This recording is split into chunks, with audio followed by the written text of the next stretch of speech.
Hello everyone, আজকে আমাদের সাথে রয়েছেন একজন বিশেষ অতিথি, আমার এক বিশেষ বন্ধু। তার নাম চৌধুরী অনিকরাজ রাহা। শুরুতেই আমি শুভেচ্ছা এবং স্বাগতম জানাচ্ছি তাকে। Hello, how are you? ধন্যবাদ আমিদা, আমাকে আমন্ত্রণ করার জন্য। আহ, আমি আসলে চিন্তা করতেছিলাম যে এই কলটার জন্য আমার যোগ্যতা কতদূর। আমি still I have no idea, but thank you so much for giving me the opportunity and thinking that I might be somebody who can share something and people will be listening to. Thank you. তো শুরুতে আমি একটু সংক্ষেপে অনিকের পরিচয় দিয়ে দিই। অনিক হচ্ছে এখন বর্তমানে চেক রিপাবলিকে আছে। সে এখন অ্যামাজনে কাজ করছে অ্যাজ এ ট্রান্সপোর্টেশন স্পেশালিস্ট হিসেবে। এবং আমি অনেক খুশি অনেককে আমার আজকের এই পডকাস্টে পেয়ে। তো শুরুতে আমি দর্শকদেরকে বলতে চাই অনেকের সাথে আমার পরিচয় কিভাবে হয়েছে। অনেককে আমি কিন্তু আগে জানতাম না বা চিনতাম না, সেও আমাকে চিনতো না। আমাদের পরিচয় হয়েছিল আমাদের এক মিউচুয়াল ফ্রেন্ডের মাধ্যমে, সাদিয়া। আপনারা হয়তো ওকে চিনবেন, ও চাটগাঁয়া রানী হিসেবে পরিচিত। ও অনেক famous content creator in Chittagong. So আমরা গিয়েছিলাম ওদের একটা স্কুলে, ফটিকছড়ি স্কুলে, ওখানে একটা সমাজ সেবামূলক কাজের জন্য গিয়েছিলাম। তো সেখানে হচ্ছে গিয়ে অনেকও ছিল। তো ওখানে আমার আর অনেকের পরিচয় হয়েছিল। তো সেই সময়টাতে যদি আমি বলি, অনেক খুব চুপচাপ ছিল। তো ও অনেক শান্ত ছিল। তো আমি ওর সাথে কথা বলে জানলাম যে সে হচ্ছে গিয়ে সে সময় পড়ালেখা করছিল, একটু স্টাডি গ্যাপ নিয়েছিল এবং ও বাইরে যাওয়ার জন্য চেষ্টা করছিল। হ্যাঁ। তো আমার তখন মনে হয়েছিল যে এই কাজটা করার জন্য অনেক বড় সাহস লাগে। সো আমি ওকে এনকারেজ করা ট্রাই করেছিলাম যে whatever you have decided, I believe on you, you can do it and it will be fine and everything.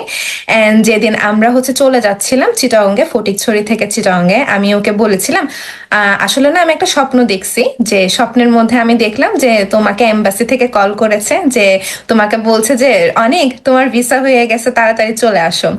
So এটা আমি ওর সাথে শেয়ার করেছিলাম। শেয়ার করার প্রায় 5-6 দিনের পরে, আমার ঠিক এক্সাক্ট ডেটটা মনে নেই, প্রায় 5-6 দিন পরে ও আমাকে টেক্সট করেছিল, কল দিয়েছিল যে বন্ধু আমার তো হয়ে গেছে ভিসা, আমি এখন যাচ্ছি ইউরোপে। সো এরপর থেকে আমার আর ওর মধ্যে একটা ভালো বন্ধুত্ব হয়। Still now we are very good friends and I am glad যে আমাদের মধ্যে এই বন্ধুত্বটা হয়েছিল। সো আমি আর কথা বাড়াবো না, আমি সরাসরি আমাদের আজকের এই অতিথির কাছে চলে যাব।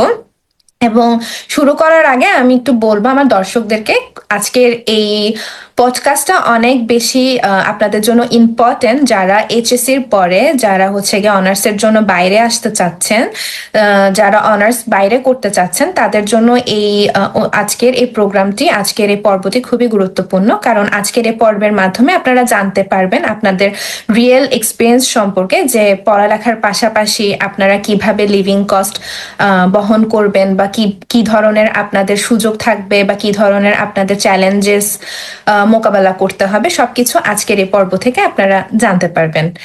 সো আমি প্রথম প্রশ্ন নিয়ে চলে যাচ্ছি অনেকের কাছে। আমার প্রথম প্রশ্ন থাকবে তোমার কাছে, যে বাংলাদেশ থেকে 1 বছর অনার্সে পড়ালেখা করেছিলে, হ্যাঁ, এরপর একটা গ্যাপ নেওয়ার মতো বড় সিদ্ধান্ত নিলে। সো হুট করে বাইরে যাওয়ার চিন্তা কিভাবে আসলো, মানে হঠাৎ করে কিভাবে এই বড় সিদ্ধান্ত নিলে? আচ্ছা, দুঃখিত, আমি এই এই প্রশ্নের আনসার দেওয়ার আগে আমি একটু একটু ব্যাকে যাব। আহ, আমি আসলে আমাদের পরিচয়টা কিন্তু ওই ওই দিন থেকে না, আমাদের পরিচয় হয়েছিল এর আগে। কিন্তু আমাদের পরিচয় হয়েছিল সেম ফ্রেন্ডের আন্ডারে। হ্যাঁ, তো আমরা আমরা একটা ট্রিপে যাচ্ছিলাম, যেখানে Tahmida was invited because she was friend of Sadia. তো সাদিয়া, আমি আরো আমাদের কয়েকজন ফ্রেন্ড, আমরা স্কুল ফ্রেন্ড ছিলাম। তো সাদিয়া সাদিয়া আর রিফাত আরেকটা ফ্রেন্ড, ওরা অর্গানাইজ করছিল এই ট্রিপটা। তো ওই ট্রিপে সাদিয়ার ফ্রেন্ড হিসেবে তাহমিদা তাহমিদা আসছিল। তো তখন আমাদের প্রথম পরিচয়। এরপর আমাদের ফ্রেন্ডশিপটা ভালো হয়েছে যে ওই সমাজসেবামূলক কাজ যেটা আমরা আমাদের স্কুলে করতে গেছিলাম ওইখান থেকে। তো এটা ছিল একটা ছোট একটু একটু সংশোধন, Modification. Modification. But yeah, thank you Tahmida, এত সুন্দর একটা ইন্ট্রোডাকশন দেওয়ার জন্য। আহ, ওই টাইমটা আমার জন্য একটু কমপ্লিকেটেড ছিল কারণ কমপ্লিকেটেড আসলে আমি নিজে করছি। আহ, আমি ছোটবেলা থেকে আমি পড়াশোনার এত ফ্যান ছিলাম না। স্কুলে মোটামুটি ভালো স্টুডেন্ট ছিলাম, বাট পড়াশোনা পড়াশোনা আমাকে কখনো তেমন টানা নাই। তো এই সময়টাতে আমি আমার পড়াশোনার গ্যাপ নিয়ে আবার বিদেশে আসার প্ল্যানটা ছিল হচ্ছে, আমার দেশে পড়াশোনা করার একদমই ইচ্ছে ছিল না। আমার দেশের দিনকাল কেমন যাচ্ছিল, আমি কি করতেছিলাম না করতেছিলাম, আমার নিজের কোনো ঠিক ঠিকানা ছিল না। তো আমার বিদেশে আসার প্ল্যানটা হয়েছিল কারণ আমার একটা কাজিন, ও চায়না গেছিল পড়ালেখা করার জন্য, and he was one of my best friend. তো ও চলে যাওয়ার পর থেকে আরো আমার আসলে দেশ থেকে মন উঠে যাচ্ছিল। আর ওকে দেখে অনুপ্রাণিত হয়েছিলাম যে আসলে it's possible to go abroad, and যদি একটু কি বলে একটু যদি রিসার্চ করি, আই থিঙ্ক ইটস পসিবল। তো আসলে ওই জিনিসটা আমার মাথায় ছিল।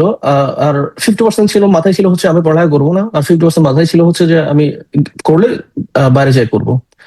বাট আমার মেন মোটিভেশনটা আই থিঙ্ক ছিল যে আহ, না, আমি আর দেশে পড়ালেখা করবো না। হয়তো ওই জিনিসটা আমার মেন মোটিভেশন ছিল।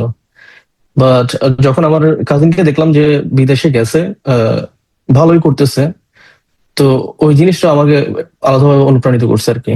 তো ওইটাই, ওই ওই জন্য আমার মেইন ডিসিশনটা ছিল যে আমি করলে আমি বিদেশে যাই করব, দেশে আর কিছু করব না। সো এখান থেকে আরেকটা প্রশ্ন চলে আসে যে গ্যাপ নেওয়ার সময় পরিবার বা সমাজের রিয়াকশনটা কেমন ছিল? হ্যাঁ, মানে এই সময় কিভাবে তুমি তোমার মেন্টাল স্ট্রেসটাকে হ্যান্ডেল করেছিলে? আমাদের দেশের প্রেক্ষাপটে বা আমাদের সমাজের প্রেক্ষাপটে যখন কোন একটা স্টুডেন্ট গ্যাপ নিচ্ছে, তাও ফ্যামিলির অনুমতির বাইরে যায়, ফ্যামিলির ডিসিশনের বাইরে যায়, তো স্বভাবত আমরা আমরা বুঝতে পারি যে কোন টাইপের রিয়াকশনটা আসলে আসবে। এটা আপনাদের মাথায় যেটা আসতেছে, তো আমি তো তোমার মাথায় যেটা আসতেছে আসতেছে ওইটা একদমই সেম, পুরোপুরি সেমই। এখানে কোনো ব্যতিক্রম নাই যে আমি আসলে ঘর থেকে অনেক স্টেপ ব্যাক পাইছি, সোসাইটি থেকেও পাইছি। বাট আমি আসলে আই আই ডোন্ট থিঙ্ক আমি ওদেরকে আসলে দোষ দিব ওটার জন্য, কারণ ওনাদের প্রেক্ষাপট থেকে ওনারা ঠিকই ছিলেন। বাট আমার ডিসিশনটা হয়তো হয়তো ডিফারেন্ট ছিল। আম, আমার মনে আছে আমার বাবার সাথে আমার একটু মনোমালিন্য ছিল কিছুদিনের জন্য। আহ, তারপর সোসাইটি অনেক কথাবার্তা বলছে, ডেফিনেটলি। আমার একটা সময় এমনও গেছে যে আমি আসলে সারাদিন ঘুমাইতাম, আর রাত্রে রাত্রে আহ, ঘুরতে বের হইতাম, কারণ আমার ফ্যামিলি বা আত্মীয় স্বজন বা আশেপাশের মানুষজনের সাথে দেখা হবে, তারপর ওনারা একটা কথা জিজ্ঞেস করবে আমি পড়ালেখা কেন বন্ধ করছি বা কি করতেছি। এই এই টাইপের আসলে কথাবার্তা বা কোয়েশ্চেন গুলো আর আসলে আমার শুনতে ইচ্ছে করতেছিল না, বা ওগুলোর জবাব দেওয়ার আমার কোনো মেন্টালিটি ছিল না। তো ওই জন্য আমি করতাম কি, আমি সারাদিন ঘুমাইতাম, রাত্রে বের হইতাম, রাত্রে হয়তো বসে গেম খেলতাম বা দ্য সোশ্যাল মিডিয়া বা গিটার বাজাইতাম। এই জিনিসগুলো রাত্রে করতাম আমি। আর এই ছিল হচ্ছে সোসাইটির সোসাইটি আমার উপরে কিরকম ছিল বা ওনাদের আচার আচরণ কিরকম ছিল, আর আমি কিভাবে মেন্টালি স্ট্রং থাকতাম বা মেন্টালি এই সিচুয়েশন গুলো হ্যান্ডেল করার ট্রাই করতাম। আমার আমি গিটার বাজাতাম খুব, গিটার বাজাতাম, গান করতে পছন্দ করতাম আমি। রাত্রে সারাদিন ঘুমাইতাম, রাত্রে রাত্রে বসে আমি আমি গান গাইতাম। আর এই গান গাওয়া বা বা ইনস্ট্রুমেন্ট বাজানো, এই জিনিসটা আমাকে আমাকে অনেক হেল্প করছে আসলে মেন্টালি। তো এরপরে যদি আমি আসি, তুমি ইউরোপের জন্য চেক রিপাবলিকে এসেছিলে। হ্যাঁ, তো এতগুলো কান্ট্রি থাকতে কেন তুমি চেক রিপাবলিকে বেছে নিয়েছো, এবং এটার অ্যাডমিশন প্রসেসটা কেমন ছিল যদি তুমি শেয়ার করতে? অ্যাডমিশন প্রসেসের কথা আমরা একটু পরে আসি, বাট প্রথমে আসি চাকরি পাবলিক কেন। আহ, আমি প্রথমে আসলে চিন্তা করতেছিলাম যে আমি আমার কাজিনের সাথে আমি চায়নাতে চলে যাবো, সেম ইউনিভার্সিটিতে, ওর ইউনিভার্সিটি যেটাতে ও পড়তেছিল, আমার এক্সাক্টলি নামটা মনে নেই। বাট এরপরে যখন একটু আরো রিসার্চ করা শুরু করলাম, আর আমাকে বিদেশে আসতে হেল্প করছে একটা এজেন্সি, আমি নাম বলবো না, সেম এজেন্সি আমার কাজিনকে হেল্প করছিল। তো আমি ওখানে গেলাম, স্যারটার সাথে কথা বললাম। তো স্যার আমাকে সাজেস্ট করলো যে চেক রিপাবলিকের জন্য, এইটা একটা কারণ। আর আমার অন্য অপশন ছিল, বাট চেক রিপাবলিক স্পেসিফিকলি বেছে নেওয়ার কারণ ছিল আহ, স্যার যখন চেক রিপাবলিকের কথা বললো যে চেক রিপাবলিকে এখন মোটামুটি ভালোই সুযোগ আছে পড়ালেখা, university like world class university. আমি পার্সোনালি আসলে ওয়ার্ল্ড ক্লাস ইউনিভার্সিটির জন্য চিন্তা করতেছিলাম, কারণ প্রথমে যেটা বললাম যে আমি আসলে প্রথম থেকে পড়ালেখার বিরুদ্ধে। বাট স্পেসিফিকলি চেক রিপাবলিক আমি নিজে চুজ করার কারণ হচ্ছে যে আই থিঙ্ক আমরা সবাই পরিচিত বলিউড মুভি রকস্টারের সাথে। আহ, ওর নায়িকা নায়কের নামটা জানি কি, রকস্টার, নাদান পারিন্দে ঘর আজা, আচ্ছা আচ্ছা আচ্ছা, হ্যাঁ, Nargis Fakhri. Nargis Fakhri, and the actor ওয়াজ রণবীর রণবীর কাপুর। রণবীর কাপুর। হ্যাঁ, তো ওই মুভিটা আমার কয়েকটা পছন্দের মুভির মধ্যে একটা ছিল। আর এই মুভির মধ্যে ফরেন পার্ট যেগুলো শুট করা হয়েছিল, আহ, ওগুলো শুট করা হয়েছিল চেক রিপাবলিকের মধ্যে। তো ওই মুভিটা দেখার পর থেকে আমার আসলে চেক রিপাবলিকের প্রতি আলাদা একটা আকর্ষণ ছিল, যে কান্ট্রি সাইড গুলো যেভাবে করে শুট করছিল। I was very much into চেক Republic after I watch the movie. তো ওইটার থেকে এরপরে যখন স্যার, ওই যে এজেন্সি স্যার যখন আমাকে সাজেস্ট করলো যে চেক Republic can be a good option, তো আমি বললাম যে হ্যাঁ ঠিক আছে, চেক রিপাবলিক। তো এই আসলে মূল কারণ কেন আমি চেক রিপাবলিক বেছে নিলাম। আর সেকেন্ড প্রশ্ন যেটা ছিল যে অ্যাপ্লিকেশনের সময় মানে কি ধরনের অ্যাডমিশন প্রসেসটা ছিল, বা তুমি যদি আমাদের অডিয়েন্সকে একটু শেয়ার করতে কি ধরনের তারা প্রিপারেশন নিতে পারে। টু বি অনেস্ট, আমি আসলে বিদেশে আসছি, চেক রিপাবলিকে আসছি 2020 সালে সেপ্টেম্বরে। আর সরি, আমার 19 সালে আসার কথা ছিল। আমার এক বছর পিছাই ছিল, কারণ হচ্ছে আমি এমবাসির ডেট পাই নাই ইন্টারভিউর জন্য। তো অলমোস্ট 5-6 বছর আগে আমি প্রসেস শুরু করছিলাম, আমার এক্স্যাক্টলি সবকিছু মনেও নাই। আর রিসেন্টলি আমি খুব বেশি গবেষণা করি না এই জিনিসগুলো নিয়ে, বাট আমার যদ্দূর মনে আছে যে অ্যাডমিশন প্রসেস আমরা যেভাবে আসলে দেশ থেকে দেখি, ইন এ ওয়ে ওইটা অত বেশি কমপ্লিকেটেড কোনো কিছু না। আমাদের ফার্স্ট থিং যেটা করা দরকার ওটা হচ্ছে যে কোন দেশে আমি যাব ওইটা চুজ করা, মাথার মধ্যে 10-12টা বা 3-4টা অপশন না রেখে কোন জায়গায় আমি যাব ওইটা আসলে আমার আগে ফিক্স করা দরকার। আমি যদি জানি কোন জায়গায় যাব, দেন আমার নেক্সট স্টেপ হচ্ছে যে আমি ওই দেশের কোন ইউনিভার্সিটিতে আমি অ্যাপ্লাই করতে পারি। আর এই জিনিসগুলো কোন দেশে যাব বা কোন ইউনিভার্সিটিতে যাব এগুলো কয়েকটা বিষয়ের উপর ডিপেন্ড করে। ফর এক্সাম্পল, আমার আমার স্টাডি বা আমার আমার কিভাবে কিভাবে এক্সপ্লেন করি, আহ, আমার শিক্ষকতার যোগ্যতা বা আমার পড়ালেখা কিরকম, ওটার একটা ফ্যাক্ট। এটা ফ্যাক্ট করার কারণ হচ্ছে আমার রেজাল্ট যা আছে ওইটা দিয়ে আমি স্কলারশিপ করতে পারবো কিনা। আর যদি স্কলারশিপের যদি অপশন না থাকে, সেলফ ফান্ডিং ইজ পসিবল। আমাদের আমার মনে হয় আসলে ইউনিভার্সিটিতে অ্যাডমিশন নেওয়া আমাদের দেশ থেকেও বাইরে ইজি। স্কলারশিপের কথা না বললাম, আহ, সব স্টুডেন্ট তাহমিদের মতো অত ভালো বা ওই লেভেলের পড়াশোনা হতো ভালো থাকে না, বাট আমার মতো মোটামুটি লেভেলের স্টুডেন্ট যারা আছে আমাদের জন্য পসিবল, সেলফ ফান্ডিং পসিবল। তো ফার্স্ট কোন দেশে যাব, সেকেন্ড ওই দেশে আমি সেলফ ফান্ডিং এ আসতে পারবো কিনা, আমি আমার খরচ বা আনুষঙ্গিক যা দরকার ওগুলো আমি বেয়ার করতে পারবো কিনা, এই দুইটা জিনিস।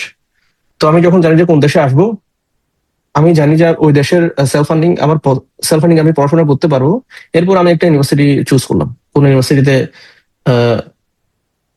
আমার ইচ্ছা আছে আমি ভর্তি হব। তো ওইটা চুজ করার পরে ওই ইউনিভার্সিটির ওয়েবসাইটে আসলে প্রত্যেকটা ইউনিভার্সিটির ওয়েবসাইট এগুলো খুব ভালো করে এক্সপ্লেন করা থাকে যে অ্যাডমিশনের জন্য কি দরকার, কোন টাইপের ডকুমেন্টস বা সবকিছু থাকে ওখানে।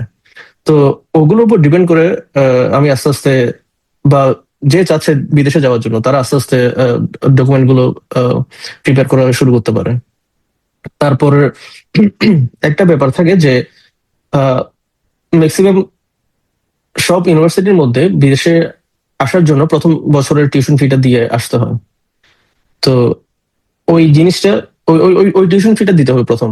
টিউশন টিউশন ফিটা দেওয়ার পরে আহ, না, টিউশন ফিটা আরো একটু পরের ব্যাপার। প্রথমে অ্যাপ্লাই করতে হবে, অ্যাপ্লাই করার পরে ইন্টারভিউর মাধ্যমে যাইতে হয়। ইন্টারভিউর মাধ্যমে যাওয়ার পরে ওরা যদি কনফার্ম করে যে ঠিক আছে, আহ, আমরা নিচ্ছি তোমাকে ইউনিভার্সিটির জন্য, এরপরে টিউশন ফিটা পে করে এটা কনফার্ম করতে হয়। এরপরে যাইতে হবে হচ্ছে এম্বাসিতে, এম্বাসিতে অ্যাপ্লাই করতে হবে এম্বাসির ইন্টারভিউর জন্য। এম্বাসি ডেট পাওয়ার পরে confirmation letter from from university, ওটা নিয়ে তারপর আমি এখানে এসে কোন জায়গায় থাকবো, অ্যাকোমোডেশন লেটারটা থাকতে হয়, অ্যাকোমোডেশন কনফার্মেশন, ওটা মোস্ট অফ দ্য ইউনিভার্সিটি দিয়ে দেয়। আমি যদি কোনো ইউনিভার্সিটিতে ভর্তি হই, আহ, ওরা তো জানে যে আমি বাইরে থেকে আসবো, আমার একটা অ্যাকোমোডেশন দরকার আছে। আর ইউনিভার্সিটিও জানে যে এম্বাসিতে অ্যাপ্লাই করার জন্য, এম্বাসিতে ইন্টারভিউর জন্য প্রত্যেকটা স্টুডেন্টের যারা বাইরে থেকে আসতেছে ওদের অ্যাকোমোডেশনের দরকার হয়। তো ইউনিভার্সিটির সাথে যোগাযোগ করার পর ইউনিভার্সিটিও অ্যাকোমোডেশন লেটার দিয়ে দিবে। তো অ্যাকোমোডেশন লেটার আর কনফার্মেশন অফ স্টাডি, যে আমার ভর্তি কনফার্ম হয়েছে, এগুলো নিয়ে এম্বাসিতে কাগজপত্র জমা দিয়ে ইন্টারভিউটা শেষ করে এরপর যখন এম্বাসি যখন রেজাল্টটা জানায় আর কি, যে ভিসাটা হইলো কিনা হইলো না। তো that's pretty much it actually, it's not that complicated. এখানে হয়তো কিছু জিনিস আমি ডেফিনেটলি হয়তো কিছু ডিটেলস আমি মিস করতেছি, but in general this are the steps. Thank you so much এত সুন্দর করে এত কিছু বিষয়গুলো খুব সিম্পলি বলার জন্য। আশা করি এই বিষয়গুলো আমাদের দর্শকদেরকে অনেক হেল্প করবে। সো আমি এরপরে যদি আরেকটু যাই, যে যখন চেক রিপাবলিকে এসেছিলে প্রথমে, কেমন লেগেছিল সবকিছু মিলিয়ে? ল্যাঙ্গুয়েজ ব্যারিয়ার কি ছিল, মানে কি ধরনের সমস্যাগুলো তুমি ফেস করেছিলে, বা ওভারঅল এক্সপিরিয়েন্স কেমন ছিল? ল্যাঙ্গুয়েজ ব্যারিয়ার ডেফিনেটলি একটা ব্যারিয়ার, বাট আমি যখন আসছি আমার প্রথম ব্যারিয়ার যেটা ছিল ল্যাঙ্গুয়েজের থেকেও, আমার ওই যে টাইমটাতে আমি আসছি আসলে টাইমটা খুব একটা আহ, ভালো টাইম ছিল না আর কি। ভালো টাইম ছিল না বলতে, আমি আসছি কোভিড এর মাঝখানে। আমি চেক রিপাবলিকে আসছি সেপ্টেম্বর 2020। তো আমি যখন চেক রিপাবলিকে আসছি ওই টাইমটাতে চেকের মধ্যে খুব বেশি কোভিড এর আসর ছিল না। কিন্তু আমি আসার, সো এখানে যেটা ছিল হচ্ছে আমি আসছি, আমার চার চার দিনের নাকি কয়দিন আবার কোয়ারেন্টাইনে থাকতে হয়েছিল। তো ল্যান্ড করার পরে আমি কোয়ারেন্টাইনে ছিলাম 4 দিন। এর এর মাঝখানে আমার ইউনিভার্সিটির ওই যে স্টুডেন্টদের হেল্প করার জন্য যারা যারা থাকে ওদেরকে কি জানি বলে একটা, কি ওদের কি বলে হোয়াট এভার। তো ওই একজন এসে আমাকে টেস্ট করার জন্য নিয়ে গেছিল, যে কোভিড টেস্টের জন্য। তো ওটা দিলাম। এরপর কোভিড টেস্টের রেজাল্ট আসতে 2 দিন। তো মোটামুটি আমার 4-5 দিন আমি ঘরের মধ্যে ছিলাম। তো এরপরে আমার টেস্ট যখন নেগেটিভ আসলো, তারপর আমি আস্তে আস্তে মানে রুম থেকে বেরোয়া শুরু করলাম, প্রাগ এক্সপ্লোর করা শুরু করলাম। বাট হয় কি, ইউরোপ বা চেক রিপাবলিক যেহেতু আমার প্রথম বিদেশ ভ্রমণ ছিল, ইন্ডিয়ার কথা বাদ দিলে, ইন্ডিয়াতে আমি গেছিলাম ইয়ার জন্য, ভিসার জন্য। ওইটা বাদ দিলে চেক রিপাবলিক হচ্ছে আমার ফার্স্ট ইউরোপিয়ান কান্ট্রি যে আমি মাত্র আসলাম। তো সো একটা মানুষ যখন আমাদের কান্ট্রি থেকে আসে, অনেক আশা বা অনেক কিছু স্বপ্ন নিয়ে মাথার মধ্যে আসে যে আমি যাব, এখানে সিটিটা ঘুরবো, অনেক কিছু এক্সপ্লোর করব। বাট 4-5 দিন আসলে কোয়ারেন্টাইনে থাকার পরে জানলা দিয়ে সবকিছু জাস্ট দেখার পরে আহ, ওই যে ভিতরে যে স্পৃহা যেটা থাকে যে আমি দেখবো, এক্সপ্লোর করবো, ওই জিনিসটা আসলে চলে যায় 4-5 দিন পরে রুমের মধ্যে, যদি 4-5 দিন যদি বন্ধ থাকতে হয়। তো আমার আমার ক্ষেত্রে এসে হয়েছিল। বাট তারপরে আমি ট্রাই করছি যত সম্ভব প্রাগ এক্সপ্লোর করার জন্য। আহ, এরপরে আমার ল্যাঙ্গুয়েজ থেকে আমার এই কোভিড এর ব্যারিয়ারটা আমার আমার জন্য খুব বেশি ডিফিকাল্ট ছিল। আমি আসার এক সপ্তাহ এক সপ্তাহ নাকি 2 সপ্তাহ পর, আহ, যখন এখানে কোভিড এর সংখ্যা আরো দিন দিন বাড়তেছিল, তো প্রথমে ওরা লকডাউন করছে, যে লকডাউন না, রেস্ট্রিকশন। প্রথম রেস্ট্রিকশন যেটা ছিল যে 10 জনের বেশি গ্যাদারিং করতে পারবে না কোনো জায়গায় মানুষ। এরপরে আর কিছুদিন পরে পুরো চেক রিপাবলিক লকডাউন হয়ে গেছিল। লকডাউনটা এমন ছিল যে প্রাগ থেকে প্রাগের মানুষ প্রাগের বাইরে যেতে পারবে না, পুরো সিটি সহ লকডাউন হয়ে গেছিল। তো এই জিনিসটা আমার জন্য আহ, বেশি ডিফিকাল্ট ছিল ল্যাঙ্গুয়েজ ব্যারিয়ার থেকে। আর ল্যাঙ্গুয়েজ ব্যারিয়ার কথা যদি বলি, আহ, ইউরোপের একটা সুন্দর দিক আমার যেটা মনে হয় যে প্রত্যেকটা কান্ট্রি ওদের নিজস্ব ল্যাঙ্গুয়েজ আছে, আর প্রত্যেকটা কান্ট্রি ওদের ল্যাঙ্গুয়েজকে প্রেফার করে বেশি। আর এই জিনিসটা চেকের মধ্যে, চেক তারপর ফ্রান্স, তামিদা আছে ওখানে, সে জানে এই কান্ট্রি গুলোতে একটু বেশি, যে ওরা ওদের ল্যাঙ্গুয়েজকে খুব বেশি প্রাধান্য দেয়। আহ, আমি যদি একটা জেনারেশন আগে আসতাম বা আমার আগে জেনারেশন যারা ছিল, ফর এক্সাম্পল আমার বাবা যদি আসতো, ডেফিনেটলি ওদের ওদের চেক শিখে তারপরে হয়তো এখানে আসতে হইতো, বা এখানে আসার পরে চেক শিখতে হইতো, তারপর সোশ্যালি ওরা কাজকর্ম বা সবকিছু করতে পারতো। আমার জন্য অত বেশি ডিফিকাল্ট হয় নাই, কারণ ফার্স্ট অফ অল আমি প্রাগে আসছি। প্রাগ হচ্ছে is one of the beautiful city in the world, খুব রিনাউন্ড একটা একটা সিটি। আই থিঙ্ক আমাদের জীবনানন্দ দাশ বা রবীন্দ্রনাথ ঠাকুরের কবিতার মধ্যে প্রাগের কথা আছে। ফান ফ্যাক্ট, প্রাগের সাথে রবীন্দ্রনাথ ঠাকুরের কিন্তু অনেক গভীর সম্পর্ক আছে। এখানে আমাদের একটা এরিয়ার নামই আছে ঠাকুরোয়া, রবীন্দ্রনাথ ঠাকুরের নাম দিয়ে। তো যাই হোক, প্রাগ অনেক রিনাউন্ড একটা সিটি। আর এখানে মানুষ স্পেশালি আমাদের জেনারেশন যারা আছে ওরা ইংলিশ বলতে পারে। আমাদের আগের জেনারেশন যারা আছে ওরা একটু আধটু বুঝে, বাট খুব বেশি বলে না বা ওপেন হইতে চায় না। তো যেহেতু এখানে প্রাগের মধ্যে মোটামুটি মানুষ পাওয়া যায় ইংলিশ স্পিকিং, তো আমার ব্যারিয়ারটা খুব বেশি আমার জন্য সমস্যা হয় নাই। আমি I mean of course here and there language ব্যারিয়ারটা হয়, বাট সামহাউ খুব বেশি ডিফিকাল্টিস এর মধ্যে আমার পড়তে হয় না। আর এখানে আসলে 5 বছর থাকার পরে আমি এখনো পর্যন্ত চেক ল্যাঙ্গুয়েজ শিখতে পারি নাই। কিছু বেসিক বলতে পারি, বাট আমি I became very good at pretending that I understand. তো আমি প্রিটেন্ড করতে পারি খুব ভালো যে আমি না বুঝতেছি, আমি না বুঝলেও প্রিটেন্ড করতে পারি যে আমি বুঝতেছি। তো এই এই হচ্ছে আমার প্রাগে আসার পর ল্যাঙ্গুয়েজ ব্যারিয়ার। ওকে, নেক্সট আমি যে বিষয় সম্পর্কে তোমার কাছ থেকে জানতে চাইবো, যে তুমি তোমার কথার মাঝখানে মেনশন করেছিলে সেলফ ফান্ডের কথা, যে কান্ট্রিগুলোতে সেলফ ফান্ডের সুযোগ থাকে, সেখানে আসার যদি ক্যাপাবিলিটিস থাকে তাহলে তুমি আসতে পারো। হ্যাঁ, তো এই বিষয় নিয়ে আমি একটু প্রশ্ন করতে চাচ্ছিলাম যে সেলফ ফান্ডে হিসেবে যখন আসতে হয় তখন তো তোমাকে লিভিং কস্টটা তোমার নিজেকে বেয়ার করতে হয়। হ্যাঁ, তো এই বিষয়টাতে তুমি কিভাবে ম্যানেজ করেছিলে? হ্যাঁ, প্রথমে চাকরি কিভাবে পেয়েছিলে বা কিভাবে খুঁজেছিলে? It's kind of difficult in a new environment, in a new country where you don't know the language, not even the people. Like, কেমনে তুমি ম্যানেজ করেছিলে যদি তোমার এক্সপিরিয়েন্স থেকে বলতে? আচ্ছা, এখানে চাকরির বিষয়টা হয়তো একটু আলাদা হবে। প্রথম কোয়েশ্চেন হচ্ছে সেলফ ফান্ডিং আমি কিভাবে অ্যারেঞ্জ করছি। আমি এখানে আসার আগে তো আমার চাকরি ছিল না, চাকরিটা হচ্ছে আসার পরে হয়েছে। বাট কেউ যদি নতুন আসতেছে, ওদের আসলে অ্যাটলিস্ট একটা বছর ওদের মাথায় রাখতে হবে যে কিভাবে চলতে হবে। ঠিক আছে, চাকরি পাওয়ার বিষয়টা হচ্ছে আলাদা। আমার আগে আসতে হবে এখানে। তো আসার জন্য আমার প্রথম খরচ যেটা, ওটা হচ্ছে ফার্স্ট যেটা বললাম যে আমার টিউশন ফি 1 বছরের। তো টিউশন ফিটা না দিলে আমার ভর্তি কনফার্ম হবে না। তো ওটা there is no other way, এটা ঘর থেকে নিতে হবে, ফ্যামিলি থেকে নিতে হবে। যদি দেশের মধ্যে যদি অ্যাটলিস্ট আমার যেটা করতে হয়েছে আমার ঘর থেকে নিতে হয়েছে, কারণ আমার দেশে কোনো চাকরি ছিল না।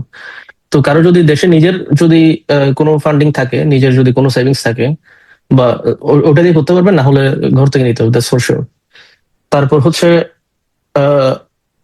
অ্যাকোমোডেশনের জন্য আমি যদি ইউনিভার্সিটির বাইরে অ্যাকোমোডেশন নিই, তাহলে হয়তো এখানে অ্যাটলিস্ট ট্র্যাকের মধ্যে যেটা হয় যে মোস্ট অফ দ্য টাইম যে প্রথম মাসের ভাড়াটা দিতে হয়, তারপর সাথে হচ্ছে ডিপোজিট দিতে হয়, এই একটা জিনিস। আর ইউনিভার্সিটি থেকে যদি নেই তাহলে হয়তো নাও লাগতে পারে ওইটা, এটা আসার পরে এখান থেকে এখানে এটা দেওয়া যায়। তো এই দুইটা জিনিস, যে প্রথম বছরের টিউশন ফি আর accommodation at least for the first month, এই দুইটা জিনিস আগে দিতে হবে। তারপর কাগজপত্র নিয়ে আসা আসা পসিবল। এরপরে এইখানে এসে যে সাথে সাথে চাকরি পাওয়া যাবে ওইটাও না। তো কেউ যদি আসে অ্যাটলিস্ট 2-3 মাসের খরচটা সাথে নিয়ে আসাটা খুব বেশি জরুরি। যদি পসিবল হয় যে 5 থেকে 6 মাস, আরো ভালো।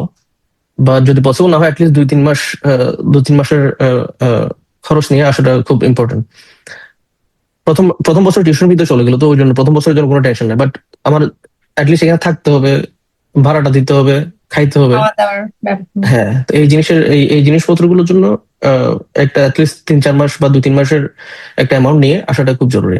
তো আমি যেটা করছিলাম, আমার ফ্যামিলি থেকে ওনারা খুব কষ্ট করে ইউনিভার্সিটি ফিটা জোগাড় করছে। আমার আসা বা এজেন্সি খরচ সবকিছু ওনারা বের করছিল, আমার মা বাবা। এরপরে আসলে আমাদের উদ্যোগ সামর্থ্য ছিল না যে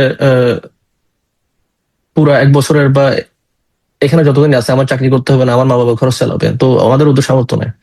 তো আমি আসার সময় আমি ঘর থেকে 1,000 ইউরো নিয়ে আসছিলাম, $1,000 অ্যাকচুয়ালি।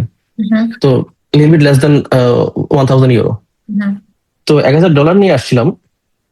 তো আমার টার্গেট ছিল যে আমি $1,000-এর মধ্যে যতদিন চলতে পারি আমাদের চলতে হবে। আমি $1,000 বাইরে আর আমি দেশ থেকে টাকা আনতে পারবো না, আমার পসিবল না। মা বাবা থেকে টাকাটা নেওয়া পসিবল হবে না আমার থেকে। তো আমার প্রথম থেকে মাথার মধ্যে মানে এটা ছিল যে ইউরোপে আসার পর $1,000 কিন্তু খুব বেশি দিন থাকবে না। তো আমি মনে হয় এই $1,000 দিয়ে প্রথম 3 মাসের মতো মনে হয় সার্ভাইভ করতে পারছি। আহ, তো এই 3 মাসের মধ্যে আমার চাকরি খোঁজাটা খুব বেশি ইম্পর্টেন্ট ছিল। আর আমি অনেস্টলি আমি আসার পর থেকে চাকরি খোঁজা শুরু করে দিছি। বাট আমি কিন্তু খুব ইজিলি চাকরি পাইও নাই তখন, কারণ ওই যে আমি কোভিড টাইমে আসছি, অলমোস্ট সবকিছু বন্ধ, চাকরি নাই, কোনো কিছু নাই। আহ, সব ইন জেনারেল ইউরোপের মধ্যে আসলে কিন্তু স্পেশালি স্পেশালি চেকের কথা বলি, আমাদের চেকের অর্থনীতি হয়তো একটু নরম ইউরোপের অন্যান্য কান্ট্রি থেকে, সরি। বাট বাট চেকের মধ্যে আসলে চাকরির সুযোগ সুবিধা অনেক বেশি। চেকের মধ্যে নেহাইত মানুষ খুব বেশি অলস না হলে মানুষ না খেয়ে থাকে না এখানে। তো এখানে চাকরির অনেক সুযোগ সুবিধা। বাট কোভিড এর টাইমে আমি যখন আসছি তখন যেহেতু সবকিছু বন্ধ ছিল, চাকরিটা পাইতে একটু কষ্ট হয়েছিল আমার। আর এই তো আমি চাকরি পেলাম, কষ্ট করলাম, এরপরে আমার নিজে খরচ আমি নিজে বের করা শুরু করলাম আর কি। বাট প্রথমে আসার ইউনিভার্সিটি ফি, প্রথম কয়েক মাসের খরচটা যদি দেশের থেকে নিয়ে আসতে পারে, আসা যায়, দ্যাটস দ্য বেস্ট থিং। আর আমি যেটা করছিলাম, আমি ইউনিভার্সিটি খরচ বা এজেন্সি খরচ সবকিছু আমার মা বাবা বের করছিল। আর আমি এখানে আসার সময় $1,000 নিয়ে আসছিলাম, যেটা দিয়ে আমি কয়েক মাস চলছে। ইন দ্য মিন টাইম আমি আরেকটা চাকরি জোগাড় করছি আর কি। সো তোমার এই এক্সপিরিয়েন্স যখন তুমি শেয়ার করছিলে, আমার এটা কোয়েশ্চেনের ভিতরে ছিল না, আমার আউট অফ কিউরিয়াসিটি আরেকটা কথা মাথায় আসলো যেটা আমি জিজ্ঞেস করতে চাই তোমাকে। যে তুমি বললে যে তুমি $1,000 নিয়ে এসেছিলে, তো সে সময় মেবি তুমি 900 ইউরোর মতো ছিল তোমার হাতে। তো এই 900 ইউরো নিয়ে তুমি 3 মাস কিভাবে এক্সপেন্স বেয়ার করেছো, আমি আসলে এটা নিয়ে জানতে চাচ্ছিলাম। কারণ আমরা জানি যারা ইউরোপে এসেছি, ফর এক্সাম্পল আমার বাসা ভাড়া চলে যাচ্ছে 530 ইউরো পার মান্থ। তো সেই ক্ষেত্রে আমি যদি চিন্তা করি যে তুমি 900 ইউরো কিভাবে 3 মাসে তুমি ম্যানেজ করেছিলে, কিরকম ছিল তোমার এই পিরিয়ডটা, তোমার এক্সপিরিয়েন্সটা কেমন ছিল? আর চাকরির ব্যাপারে যেটা বলেছিলে যে কোভিড এর টাইম ছিল, চাকরি ম্যানেজ করা একটু ডিফিকাল্ট ছিল, সো তুমি এই টাইমটাতে কিভাবে আসলে চাকরি ম্যানেজ করেছিলে? আচ্ছা, এখানে আসলে 900 ইউরো শুধু চেক রিপাবলিক বলে না, ইউরোপের যে কোনো দেশের জন্য 900 ইউরো একটু difficult, even for 1 month actually. Hmm, but যদি অ্যাকোমোডেশন যদি আমি ফ্রান্সের সাথে যদি তুলনা করি, অ্যাকোমোডেশন একটু কম ছিল ওই সময়। আমি 2020 সালের কথা বলতেছি, এখন অ্যাকোমোডেশনের সিচুয়েশন টোটালি ডিফারেন্ট প্রাগের মধ্যে। হ্যাঁ, প্রাগের অ্যাকোমোডেশন এখন one of the expensive in Europe. Hmm, but ওই সময় অ্যাকোমোডেশন একটু তুলনামূলক অনেক কম ছিল।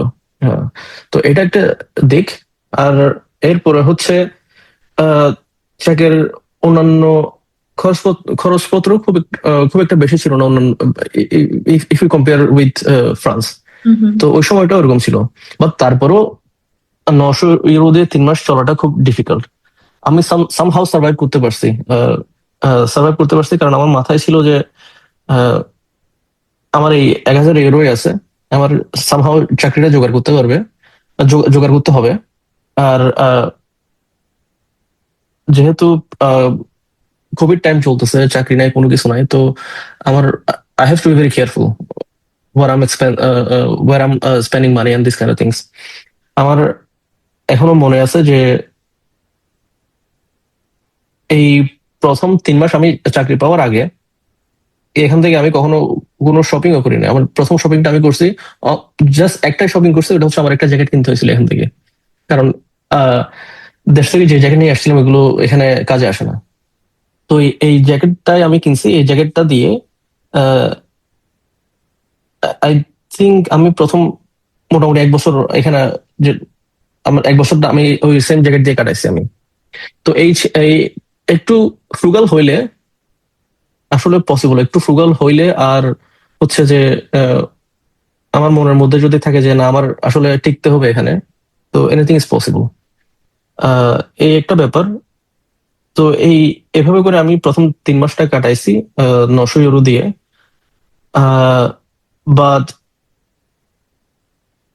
আমি সবাইকে অ্যাডভাইস করবো যদি পসিবল আরো একটু বেশি টাকা নিয়ে আসার জন্য। 900 বা 1000 ইউরো দিয়ে রাইট নাও কিছুই হবে না। আর আমার সিচুয়েশনটা একটু এক্সট্রিম ছিল।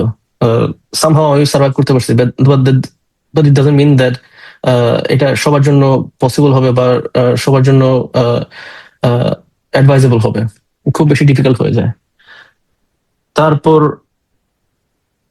যেহেতু চাকরি ছিল না, কোনো কিছু ছিল না, আমি চেষ্টা করতেছিলাম যে কিভাবে চাকরি জোগাড় করব। আমি সব জায়গায় যোগাযোগ করতেছিলাম। আহ, আর ওই সময় আমি এখানে বাঙালি কমিউনিটির সাথে খুব বেশি পরিচিত ছিলাম না। থাকলে হয়তো আর একটু ইজি হইতো। আহ, আমি কি করতেছিলাম, আমি তখন ফেসবুক মার্কেট প্লেসে চাকরি খুঁজতেছিলাম আর কি। তো আমি প্রথম চাকরি যেটা পাইলাম এটা ছিল হচ্ছে একটা ওয়্যার হাউসের চাকরি। আমাদের এখানে একটা অনলাইন খুব ভালো একটা গ্রোসারি স্টোর আছে। আহ, মোটামুটি এটা পুরো চাকরি পাবলিকের মধ্যে পরিচিত আর কি। এখন ওদের অপারেশন হয়তো চাকরির বাইরেও আছে, আমি নট শিওর, বাট চাকরি পাবলিকের মতো এটা এটা মোটামুটি আহ, আহ, বড় grocery store, online grocery store. মানুষ বাসায় বসে অর্ডার করবে, গ্রোসারি বাসায় চলে যাবে। তো আমি ওদের ওয়্যার হাউসে আমি চাকরি পাইছি কন্ট্রাক্টরের আন্ডারে। পুরোপুরি কোম্পানির সাথে না, আমার চাকরি ছিল কন্ট্রাক্টরের আন্ডারে। তো আমার এখনো মনে আছে, আমি যে দিন চাকরি পাইলাম ওই দিন চাকরি পাওয়ার দিন আমার হাতে, আমার ব্যাংক অ্যাকাউন্ট বা আমার পকেট সবকিছু মিলায় আহ, আমার কাছে শুধু 5 ইউরো বাকি ছিল। ওই 900 ইউরো থেকে 5 ইউরো বাকি ছিল।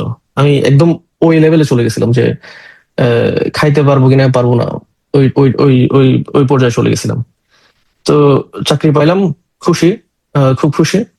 তো আমার এজেন্সি যে ছিল, যে এজেন্সির মাধ্যমে আমি চাকরিটা পাইছি বা কন্ট্রাক্টর যেটাই বলি, তো ওরে আমি বললাম যে আমার মাস অন্তত প্রথম মাসটা আহ, মাসে বেতন না দিয়ে যাতে আমি সপ্তাহে সপ্তাহে বেতন পাই। তো ও রাজি হইলো, তো প্রথম সপ্তাহে বেতন দেওয়ার জন্য। তো আমি 5 ইউরো পকেটে নিয়ে আমি চাকরি শুরু করছি। তো ওই সপ্তাহে আমি কি করলাম, কিভাবে সার্ভাইভ করছি 5 ইউরো দিয়ে পুরো 1 সপ্তাহ। কারণ আমি প্রথম বেতন পাবো হচ্ছে 1 সপ্তাহ পরে। ওভাবে করে আমি কনভিন্স করছি তাকে। তো এই 5 ইউরো দিয়ে আমি কি করলাম, আমি চাল কিনছি, পেঁয়াজ কিনছি, আলু কিনছি। আহ, এই তিনটা জিনিস দিয়ে আমি আহ, এই চাল, পেঁয়াজ আর আলু, বেসিক্যালি আলু ভাজি আর ভাত। আলু ভাজি আর ভাত ছিল হচ্ছে আমার পুরো সপ্তাহের খাবার। আহ, আলু ভাজি আর ভাত দিয়ে আমি পুরো সপ্তাহ চালাইছি। এরপরে আমি যখন প্রথম 1 সপ্তাহ গেল, 1 সপ্তাহ পরে আমি যখন বেতনটা পাবো, বেতন পাওয়ার সময় আমার আমার পকেটে টাকা ছিল হচ্ছে 1 ইউরো। তো আমি 5 ইউরো দিয়ে 1 সপ্তাহ চালাইছি, আমার 1 ইউরো বাঁচাইছি আমি। তো এই হচ্ছে আমার প্রথম স্ট্রাগলটা। তারপর হ্যাঁ, তো যখন আমাকে প্রথম সপ্তাহে বেতনটা দিল, আমাকে পুরো বেতন দেয় নাই, সপ্তাহের পুরো বেতন দেয় নাই, বাট কিছু একটা অংশ দিছিল। তো আমাকে দিছিল 40 ইউরো আমার হাতে দিছিল। তো যখন আমি 40 ইউরোটা যখন পাইছি, আমার পকেটে ছিল 1 ইউরো। এই 40 ইউরোটা আমার আমার কাছে 40 লাখ টাকার মতো মনে হয়েছিল তখন। আমার খুশি কে দেখে তখন। তো যে life can be very difficult, but আমরা যদি জানি যে আসলে ডিফিকাল্টির পরে সবসময় একটা ভালো একটা ফল আসে, এটা যদি মাথায় থাকে আর যদি ভিতরে যদি থাকে যে না আমার চালায় যাইতে হবে, I think anything is possible.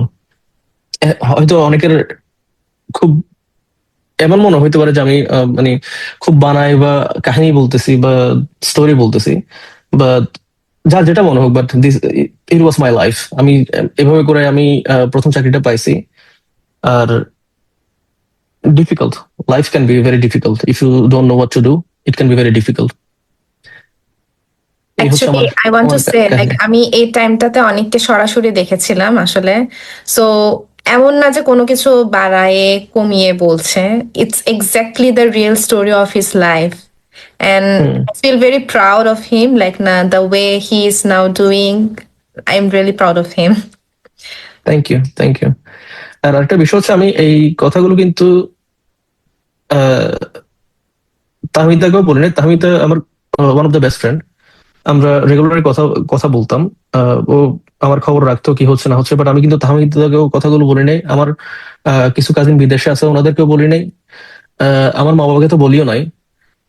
আমার মা বাবাকে বলছি আমি 3 বছর পরে কথাগুলো, যখন আমি অলরেডি অ্যামাজনের চাকরি পাইছি, আমি মোটামুটি ভালো করে চলতেছি, তখন যে আমি আমার মা বাবাকে বলছি কথাগুলো।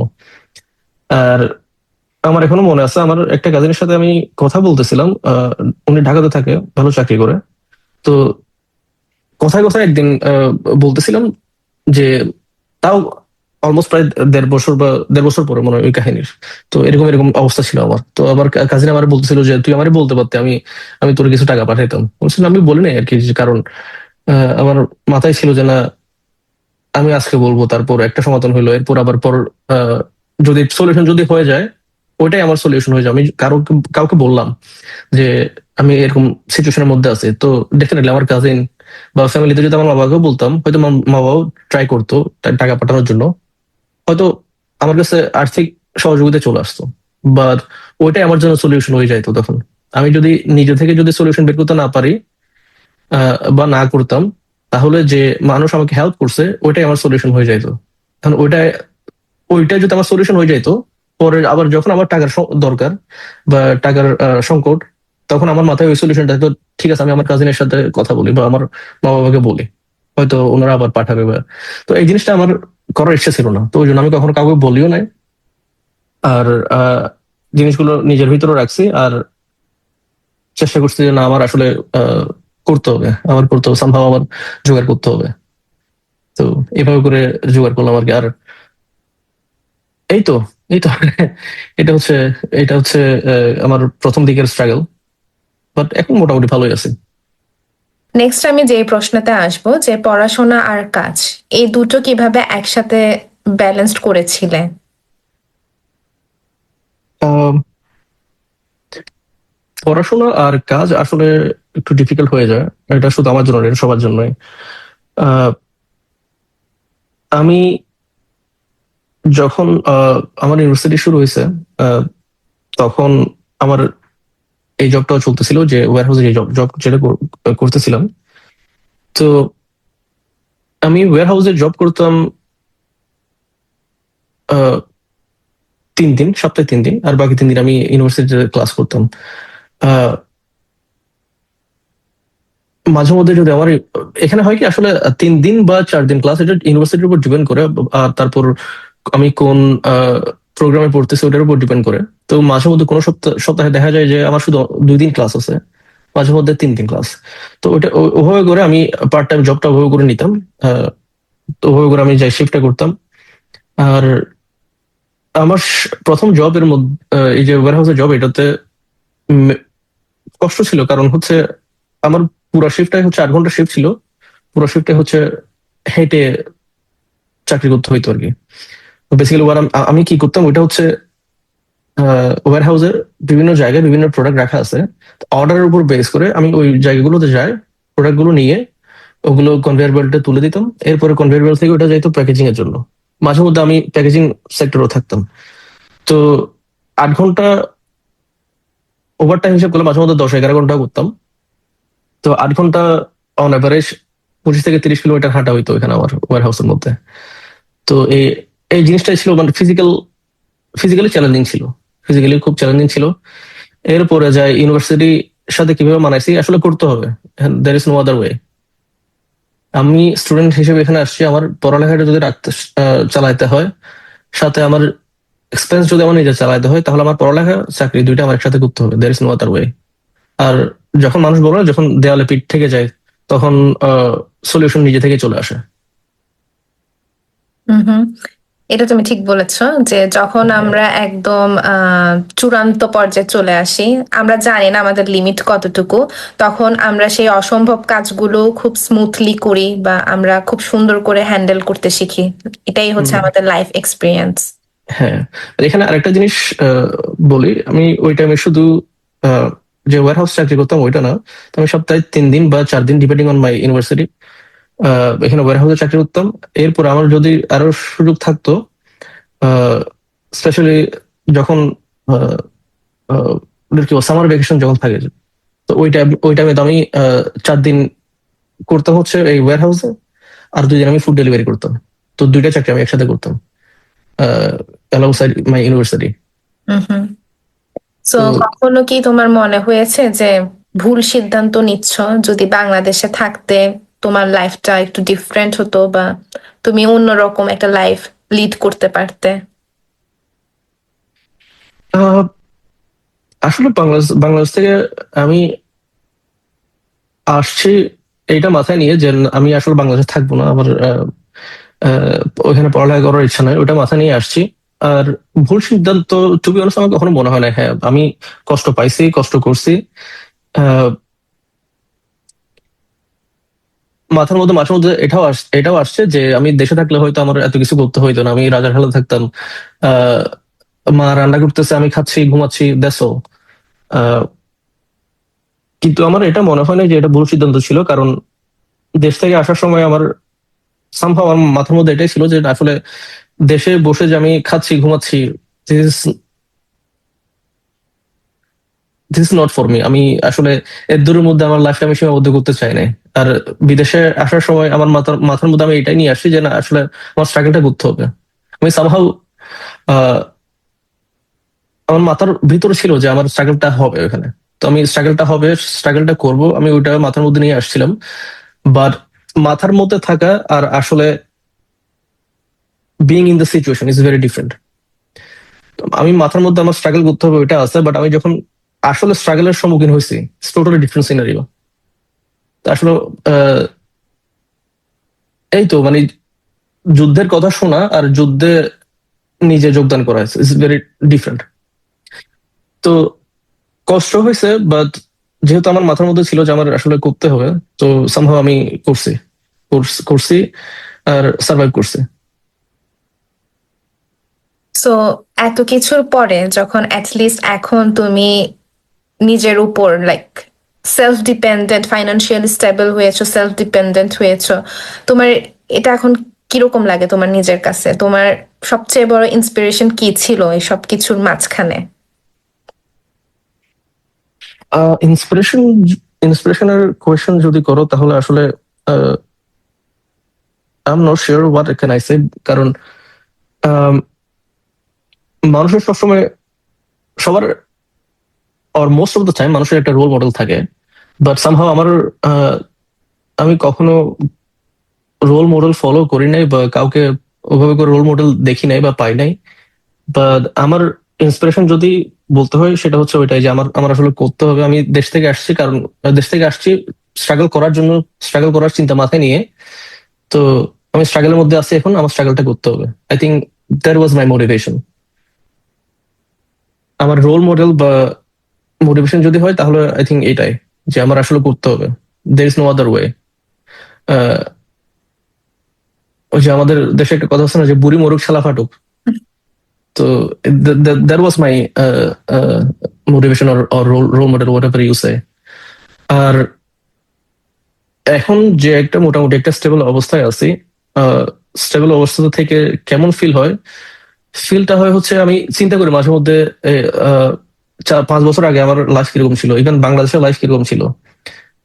বাংলাদেশে আমার লাইফ কিরকম ছিল, আমি পড়ালেখা করতেছিলাম না, আমি ঘর থেকে 100 টাকা 200 টাকা নিয়ে যাইতাম, ওইটা দিয়ে আমি সিগারেট খাইতাম। দ্যাট ওয়াজ মাই লাইফ বাংলাদেশে। এরপর এখানে আসলাম, 5 ইউরো দিয়ে আমি 1 সপ্তাহ চললাম। তারপর 40 ইউরো পাইছি, যেটা আমার প্রথম সপ্তাহে বেতন পাইছি, যেটা আমার কাছে 40 লাখ টাকার মতো মনে হয়েছে। এরপরে এর সাথে সাথে আমি ফুড ডেলিভারি করতাম। খেয়াল করো, আমি কিছু এক্সপ্লেনেশন দিচ্ছি, প্যাটার্নটা এখানে খেয়াল করো। 40 ইউরো পাইলাম বেতন, এরপরে সাথে সাথে আমি ওই জবের সাথে আমি ফুড ডেলিভারি করতেছিলাম। এরপরে ওইখানে আমি 1 বছর চাকরি করছি এই ওয়্যার হাউসে। এরপর আমি কেএফসিতে চাকরি করছি, তো কেএফসিতে 1 বছর ছিলাম। কেএফসির টাকা দিয়ে আমি ইউনিভার্সিটি, আমার পছন্দের কম্পিউটার, ফোন সবকিছু নিলাম। তারপর আমি অ্যাকোমোডেশনটা একটু ইমপ্রুভ করলাম। এরপরে আমি কেএফসিতে 1 বছর করার পরে 2022-এর সেপ্টেম্বরে, আমার সবকিছু হচ্ছে সেপ্টেম্বরের মধ্যে। সেপ্টেম্বরটা আমার সামহাউ লাকি মান্থ আমার জন্য। 22শে সেপ্টেম্বরে আমি অ্যামাজনের চাকরি পাইছি, এখানে আসার 2 বছর পরে। তো তখন থেকে আমি এখনো পর্যন্ত অ্যামাজনের মধ্যে আছি। তো এই যে প্যাটার্নটা, যে 100-200 টাকা দেশে যখন ছিলাম, 100-200 টাকা নিতাম মা থেকে বা বাবা থেকে, ওটা দিয়ে আমি সিগারেট খাইতাম। এরপরে এখানে আসলাম, 5 ইউরো দিয়ে 1 সপ্তাহ চলছি, 40 ইউরো প্রথম সপ্তাহে বেতন পাইলাম। এরপর ক্যাফেতে চাকরি করলাম, এরপর অ্যামাজনে চাকরি করলাম।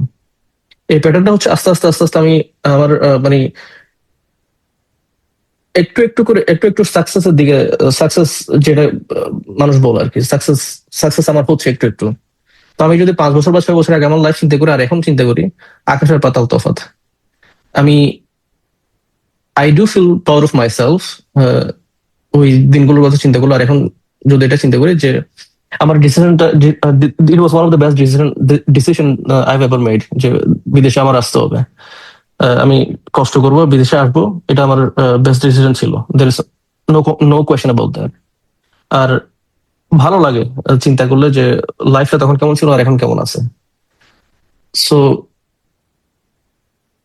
এই তো, মানুষের আসলে সবার কাছে সাকসেসের ডেফিনেশন ডিফারেন্ট। তো আমার আমার সাকসেসের ডেফিনেশন হচ্ছে, কেউ যদি কখনো আমাকে জিজ্ঞেস করে যে আহ, আমার কাছে সাকসেসটা কি, তাহলে আমি এইটাই বলি যে বা এই এক্সাম্পলটাই দেওয়ার ট্রাই করি যে আমার লাইফ 5 বছর আগে কেমন ছিল, এখন এখন কেমন আছে। তো আমি যদি কম্পেয়ার করি 5 বছর আগের সাথে এখনের, আই এম সাকসেসফুল। বাট আমি যদি এখন একটা মিলিয়নিয়ার সাথে আমার যদি তুলনা করি, তুলনা তো আসলে হয় না কারোর সাথে। আমি আসলে তুলনা করার পক্ষেও না, আমি কখনো তুলনা করার পছন্দ করি না। তো ওই সাকসেস আমি ওদের লেভেলে এখনো না, বাট যে লেভেলে আছি আমার সাকসেসটা আমার কাছে অনেক বড়, যদ্দূর হয়েছে।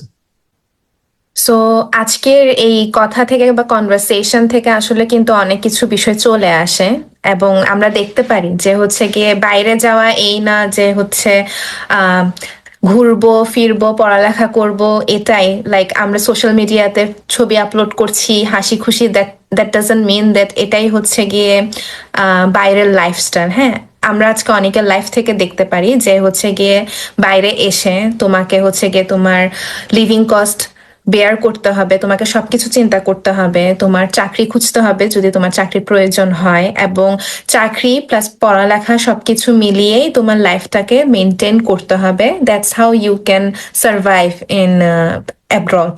হ্যাঁ, এটাই হচ্ছে গিয়ে স্টাডি ইন অ্যাব্রড, এটা হচ্ছে গিয়ে রিয়েলিটি তুমি যদি বাইরে পড়াশোনা করতে চাও। হ্যাঁ, সো এই মুহূর্তে আমি একটা কথা বলতে চাই যে অনেক সময় দেখা যায় আমাদের বাংলাদেশের নিয়ম ধারা অনুযায়ী আমরা হচ্ছে পড়ালেখা কিভাবে করি, আমরা হচ্ছে ভর্তি পরীক্ষা দিই, ভর্তি পরীক্ষায় যে সাবজেক্ট পাই আমরা সেই সাবজেক্ট চুজ করে আমরা পড়তে থাকি। কিন্তু দেখা যায় একটা সময় আমরা সেই সাবজেক্টটা এনজয় করি না বা পছন্দ করি না, বা আমরা মা বাবার টাকা খরচ করে একটা প্রাইভেট ইউনিভার্সিটিতে পড়েছি কিন্তু দেখতে পাচ্ছি যে আমার আসলে পড়ালেখা করে ভালো লাগছে না, কিন্তু অলরেডি আমি অ্যাডমিটেড হয়ে গিয়েছে, সো এখান থেকে আমি ব্যাক আউট করতে পারবো না। বা অনেকে দেখা যায় যে হচ্ছে মেডিকেলের কথাই বলি, অনেকে মেডিকেলে পড়ার ইচ্ছা থাকে, তারা কি করে, তারা হচ্ছে গিয়ে একটা ইয়ার গ্যাপ নেয়, দেন সেকেন্ড টাইম ট্রাই করে, তাই তো। আমি এখানে গ্যাপ নেওয়ার কথাটাকে ইনকারেজ বা ডিসকারেজ কিছুই করব না, এটা যার যার পার্সোনাল চয়েস এবং ইচ্ছা। But the thing is, if you are not enjoying what you are doing or what you are studying, so it's fine if you take a gap and try to explore what you really want. If you want to study in different subjects, try for it, go for it. If you want to study in abroad, then why not? You can do it. So এই বিষয়গুলো যখন আসে, যখন gap নেওয়ার কথা চিন্তা করে বা বিদেশে যাওয়ার কথা চিন্তা করে, ফর এক্সাম্পল একজন এইচএসসি স্টুডেন্ট যখন এইচএসসি শেষ করে, সে যখন বাইরে পড়ালেখা করতে চায় বা ব্যাচেলর করতে চায়, ওই সময়টা হচ্ছে গিয়ে অনেক সময় তাদেরকে ডিসকারেজ করে বা হ্যাঁ তুমি তো ছোট, তুমি কিভাবে যাবা, বাট ইটস পসিবল ইফ তোমার মাইন্ডসেটটা যদি স্ট্রং থাকে বা তুমি যদি এনাফ স্ট্রং হও, তোমার বয়স কম হলেও কিন্তু তুমি বিদেশে গিয়ে সার্ভাইভ করতে পারবে। হ্যাঁ, সো আমি এইখানে এসে তোমার কাছ থেকে জানতে চাইবো যে যারা সমাজ বা ফ্যামিলির চাপে মানে গ্যাপ নিতে চায় বা বিদেশে যেতে পারছে না, তারা কিভাবে এই জিনিসটা থেকে বের হয়ে নিজের কথা চিন্তা করে নিজের যেটা চাওয়া পাওয়া বা নিজের পছন্দের সাবজেক্টে বা নিজের পছন্দের এরিয়াতে যাওয়ার জন্য মানে কিভাবে তারা, তাদের প্রতি তোমার পরামর্শ কিভাবে থাকবে, মানে কিভাবে তারা এই জিনিসটা হচ্ছে আহ সম্মুখীন হতে পারে। আচ্ছা, কোয়েশনটা আমি যদি যদি নর্মাল আমার ফ্রেন্ডদেরকে যদি বলি, বা সাপোজ তাহমিদ আমার এই কোয়েশনটা করতেছে, বাট আমরা নর্মাল কনভারসেশন করতেছিলাম, এটা ইন্টারভিউর আমাদের এই ইন্টারভিউর কোনো অংশ ছিল না। তো ওই ক্ষেত্রে আমার জন্য আনসারটা খুব ইজি। বাট যেহেতু এটা ইন্টারভিউ একটা অংশ, আমার it can be a little bit different, or can be a little bit difficult for me to to explain the answer for this question, because uh, Tahmida যেটা বললো যে আহ, কাউকে এনকারেজ বা ডিসকারেজ করার বিষয়টা আমরা করতে চাচ্ছি না। এটা স্টাডি ব্রেক নেওয়া পুরোটা হচ্ছে নিজেদের নিজেদের উপর। বাট আমি আমার আমার কাছে যেটা ছিল যে আমি মোটামুটি পড়ালেখা পুরো ছাড়িয়ে দিছিলাম। আর আমার ভিতর একটা রাইভাল একটা ভাব চলে আসছিল যে না, আমি কারো কথা শুনবো না, কোনো কিছু না, আমি যেটা করব, আমার যেটা মনে হয় আমি ওইটাই করব। এন্ড ওইটা করে যদি আমি আমার লাইফটা যদি হেলো হয়ে যায়, লিস্ট আমি কারো দোষ দিব না, এটা দোষটা আমারই থাকবে। আর যদি ভালো হয় তাহলে তো ভালোই। তো আমি স্টাডি গ্যাপ নিছি, কারণ হচ্ছে আমার যেটা বললাম যে আমার বাংলাদেশে আসলে পড়ালেখা করার খুব বেশি ইচ্ছা ছিল না। আমার বাইরে আসার ইচ্ছা ছিল। তো ওই জন্য আমি স্টাডি গ্যাপটা নিছি। আর স্টাডি গ্যাপটা নেওয়ার পিছনে আরেকটা কারণ ছিল, কারণ আমি আমি তখন যেটা বুঝলাম যে আমি যদি স্টাডিটা কন্টিনিউ করি তাহলে আমার বাইরে আসাটা হবে না, কারণ মা বাবা এমনিতে সায় দিচ্ছিল না বাইরে আসার জন্য। তো সবসময় ওনাদের ওনারা যেটা বলতো যে এখন যাওয়ার দরকার নাই, তুমি এটা শেষ করো তারপর যাবো। তো যে তুমি এটা শেষ করো, আমার এটা এখানে শেষ করতে হবে, তারপর আমি বিদেশে আসতে পারবো। তো আমার মনে হলো যে আমি যে ওইখানে যে স্টাডি করতেছি ওটাই হচ্ছে আমার ব্যারিয়ার, আমি বিদেশে আসতে পারতেছি না আমি ওইটার জন্যই। তো ওই জন্য আমি পড়ালেখা মোটামুটি একদম ছেড়ে দিছিলাম, যাতে আমি আমার মা বাবার উপর একটা প্রেশার দিতে পারি যেন আমি এখানে করতেছি না, ওনাদের যাতে আর কোনো ওয়ে না থাকে আমার বিদেশে পাঠানো ছাড়া। Somehow it worked. বাট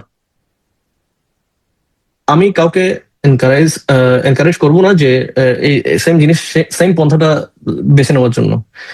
আহ, তাহলে যে কোয়েশ্চেনটা আগে করছিল যে আমার কোনো রিগ্রেট আছে কিনা, না আমার কোনো রিগ্রেট নাই। বাট আমার এটা মনে হয় যে আমি যদি স্টাডিটা যদি ব্যাচেলর এখানে শেষ করে আসতাম, তাহলে হয়তো সামহাও এটা একটু ভালো হইতো, সামহাও। বাট আমি খুশি আমি ওদের আসছি, এটা খুশি। বাট আমার যদি ব্যাচেলরটা আমি এখানে শেষ করে আসতাম, হয়তো আমার নামে পিছনে একটা যে আমি যে ব্যাচেলর শেষ করছি আমার সার্টিফিকেট ওটা থাকতো। বাট এইটাই, আদারওয়াইজ আমি আমার আর কোনো আহ, আহ, কি বলবো এটা, যে রিগ্রেট নাই আর কি। তো it's very much possible to যে এখানে বিদেশে আসা, just high school, not high school, I mean HSC নিয়ে ব্যাচেলর ছাড়া এসে এখানে সার্ভাইভ করা যায় উইদাউট ব্যাচেলর। It's possible. যদি ব্যাচেলর থাকে ইট ক্যান বি ইজিয়ার। তো ইন দি এন্ড এটা মানুষ যার যার উপর ডিপেন্ড করবে যে কে কোন কিভাবে করে স্ট্রাগলটা করবে বা কিভাবে করে কোন মেন্টালিটি নিয়ে নিয়ে আসবে, এটা পুরোপুরি নিজেদের উপর। আহ, আমি ব্যাচেলর করে আসলে হয়তো একটু সহজ হয়তো, সহজ বলতে কি আসলে ব্যাচেলর করে যদি আমি আসতাম এখানে আমি মাস্টার্স করার জন্য আসতাম, তাই না? বাট আমার তো পড়ালেখা করার কোনো ইচ্ছাই ছিল না। তো ওই জন্য আমি এসএসসি পরে ওইভাবে করে আমি পড়তেছিলাম, তারপরে গ্যাপ নিয়ে চলে আসছি, কারণ আমার মাথায় যেটা ছিল যে আমি ব্যাচেলর করে যদি যাইতে হয়তো আমার একটু ইজি হবে। কিন্তু ওখানে যাই কিন্তু আমার স্ট্রাগলটা কিন্তু শুরু করতে হবে, আর আমি স্ট্রাগলটা শুরু করবো 2 বছর পরে বা 3 বছর পরে। বাট আমি যদি এখন যাই তাহলে আমার স্ট্রাগলটা 2 বছর বা 3 বছর আগেই শুরু হইলো আমার। আমি ব্যাচেলর নিয়ে বাংলাদেশ থেকে আসি বা ব্যাচেলর ছাড়া আসি, এখানে আসার পর কিন্তু আমার স্ট্রাগলটা করতেই হবে। 2-3 বছর বা 4 বছর যে স্ট্রাগলটা করতে হবে এটা সবারই করতে হয়। আমি ইভেন পিএইচডি করে বাংলাদেশ থেকে এখানে আসলেও, পিএইচডি পিএইচডি কেউ বাংলাদেশ থেকে শেষ করলো, এখানে আসলো, এখানে কিন্তু সমস্যা হচ্ছে চাকরি নিয়ে আসাটা খুব একটা ইজি না। তো এখানে ইউরোপে আসার ইজিয়েস্ট ওয়ে হচ্ছে যে স্টুডেন্ট হিসেবে আসা। তো বাংলাদেশে আমি ব্যাচেলর শেষ করলাম বা মাস্টার শেষ করলাম বা পিএইচডি শেষ করলাম, আমি যদি চাকরি নিয়ে না আসতে পারি, আমার যদি স্টুডেন্ট ভিসায় আসতে হয়, তো প্রথম 2-3 বছর স্ট্রাগল কিন্তু সবার সেমই করতে হবে, ডাজন্ট ম্যাটার আমার কোয়ালিফিকেশন কি। তো ওইটার উপর ওইটা চিন্তা করে আমি আসলে স্টাডি গ্যাপটা তখনই করছিলাম আর এখানে আসছি। আচ্ছা, আমার পরামর্শ, অডিয়েন্সের প্রতি আমার পরামর্শ থাকবে, যদি তোমরা কেউ যদি দেশে ব্যাচেলর করতেছো, আর যদি তুমি শিওর যে তুমি ব্যাচেলরটা করবে, তাহলে ব্যাচেলরটা শেষ করে আসো।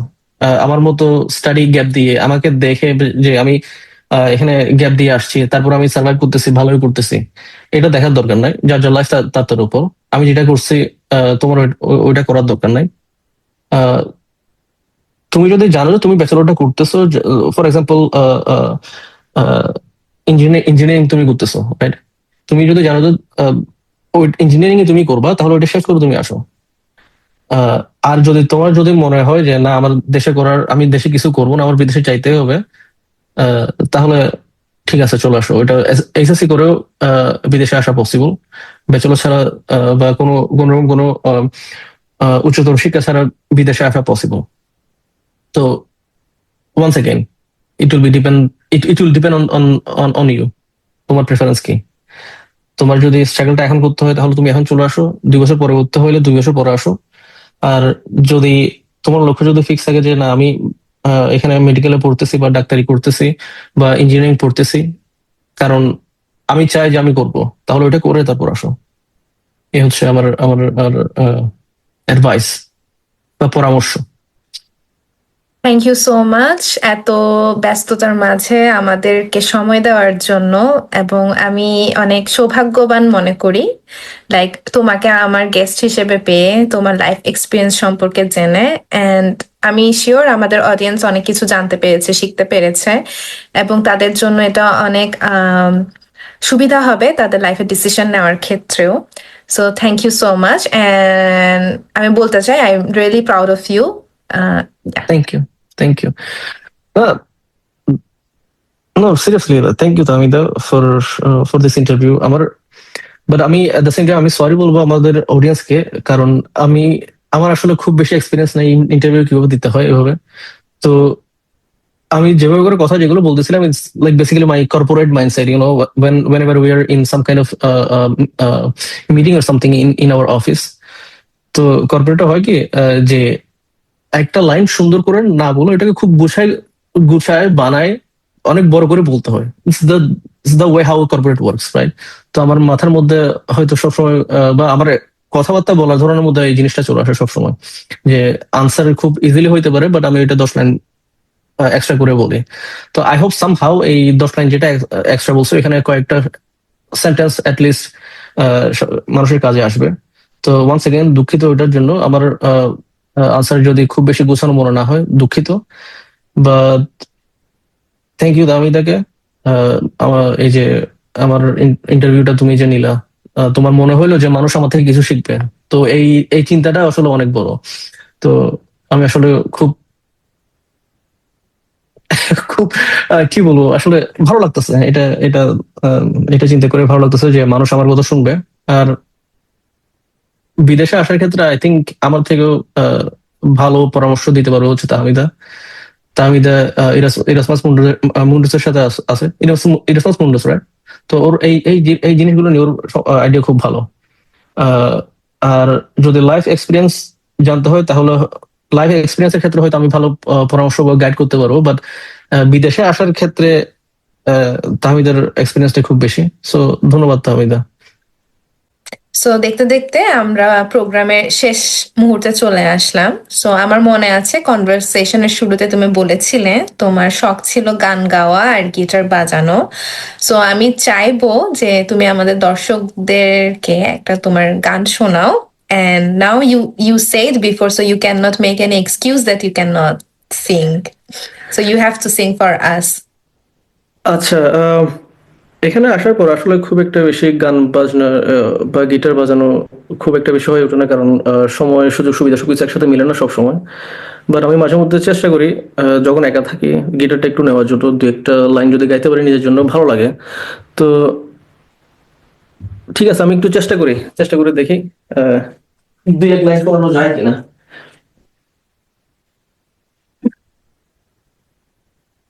কলজার ভিতর গাথি রাইখুম তোমারে, সিনার লগে বাঁধি রাইখুম তোমারে, সিনার লগে বাঁধি রাইখুম তোমারে ও নাই রে, কলজার ভিতর গাথি রাইখুম তোমারে।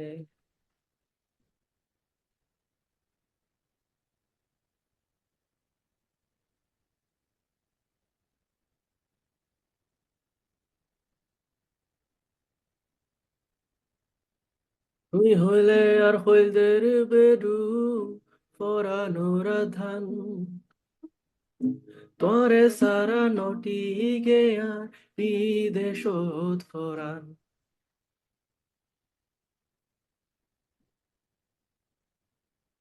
তুই হইলে আর হইলদের বেডু পরানোর ধান, তোরে সারা নটি গেয়া বিদেশত ফরান। আর কোনোদিনও যায় উমায়, আর কোনোদিনও যায় উমায়, তোরে সারিয়া রে ও ননাই রে, কলজার ভিতর গাথি রাখুম তোমারে,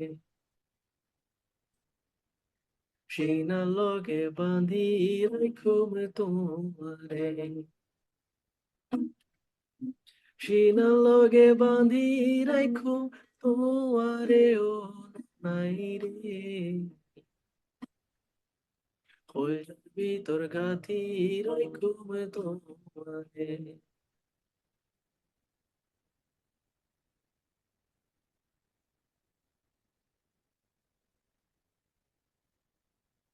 তুই হলে আর মধুর বাসি মনেরই আশা, তোরে সারা খন্দে ফায়ুম ভালোবাসা।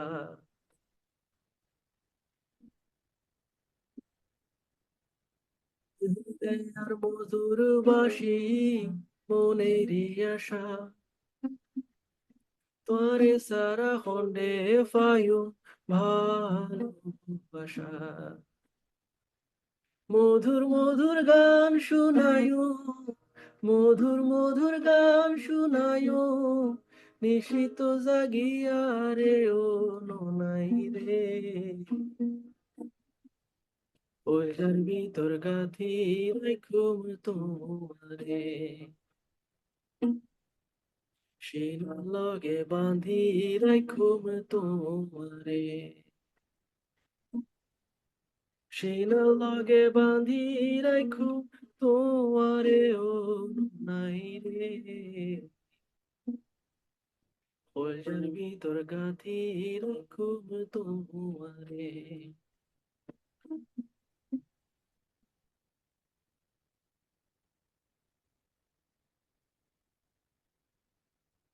কলজার ভিতর গাথি রাখুম তোমারে, সিনার লগে বাঁধি রাখুম তোমারে ও নাই রে, কলজার ভিতর গাথি রাখুম তোমারে, সিনার লগে বাঁধি রাখুম তোমারে।